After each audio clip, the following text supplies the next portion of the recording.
yung mga kaibigan. Late na naman tayo nagising. Nakaba na tayo kaibigan. Parang ang bilis ng pulse rate natin. Ay, heartbeat pala. Pares na rin yun. 7:23 na. Ang release ng pulling ay 6:25. 6:30 yung training. Mag-isang oras na, 2 minuto na lang. Dapat nandito na yun eh. Umuulan. Nangingilig-ngilig yung mga tuhod natin mga kaibigan.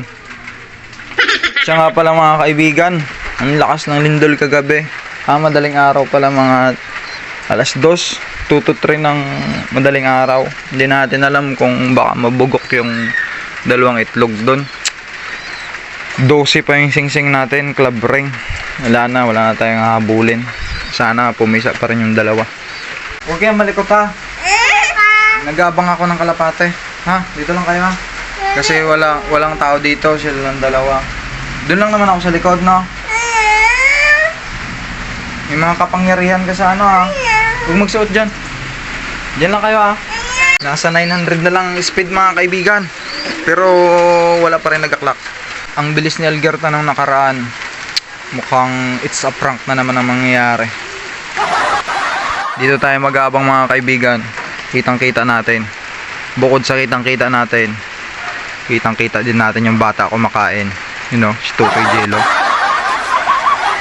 Ayun mga kaibigan, medyo natanggal na yung kaba natin kasi may nakapag-clock na si Jack tapos si Idol Dionisio. Lupit, ang bibilis. Mga pang-ismasan pala mga kalapati nun. Okay mga kaibigan, quit na tayo sa pag-iibon. For sale na to lahat. Lahat yan, take all na. Kasama kulungan. Bali 5,000 gastos ko dito eh. Pwede na to, 15,000. May mga bloodline naman yung ibang ibon dyan. Kaso hindi ko alam. Nasipa pa mga kaibigan si Jack. Sayang, kwartang malinaw na yun eh. Nasipa pa nung isang kalapati ni Idol Dionisio tapos ni Kuya Erwin Reyes. Lakas. Ligo na lang tayo mga kaibigan tapos pasok tayo sa trabaho, di ba? Bad trip. May nakakakain na mamayang tanghali, uwi ako. Mga kaibigan, paalis na sana tayo pero may umuwi. Si Bito, 8:30.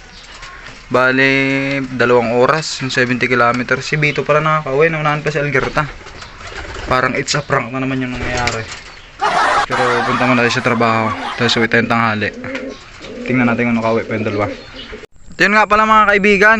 Si Bito nakauwi. Tapos si Pupa magkasunod lang sila. Hindi ko na videoan si Pupa. Parang niluloko ako ng mga kalapate ko. Nung first training si Pupa. Sunod si Algerta. Tapos ngayon si Bito ulit yung mabilis. Alright mga friendship. Wala. Tinatawanan tayo ni Lawrence oh. Hindi nakauwi si Algerta. Bad trip. Ba't yun? Lo? Parang it's a prank. It's a prank na naman yung nangyari. 12 na, hindi pa rin nakakauwi. Ito, mas maaga siguro to habang naliligo ako. Si Bito. Tumambay lang dun sa trono niya. Si Pupa oh. Bad trip. Okay, kakain na kayo ngayon. Wala na tayong hinihintay. Nawala na yung una nating kalapate. Pero uwi yun sa maghapon. Lilipad pa natin ng Pampanga yun eh. Yari na yan. Hindi na sila magkaintindihan mga kaibigan oh. Gutom na gutom. Pasensya na kayo. 2 na lang flyers natin, Lawrence. Si Bito na lang at si Pupa. May isa pa. Irekta natin ang Pampanga yan si Bito. Ito pa oh. Ayan, si Ragnar, wala yan, payat na yan. Hindi yan tumataba. Tali mo na lang. Si Naruto, Boruto, wala din. Hanggang angas lang yan.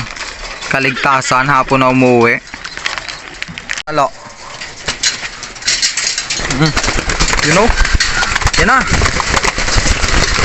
Aray, ba't nasaraduan mo ako? Kalapati ka eh. Hanip ka. Patayin mo ako, Lo?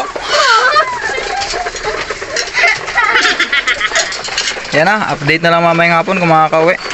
Bad trip.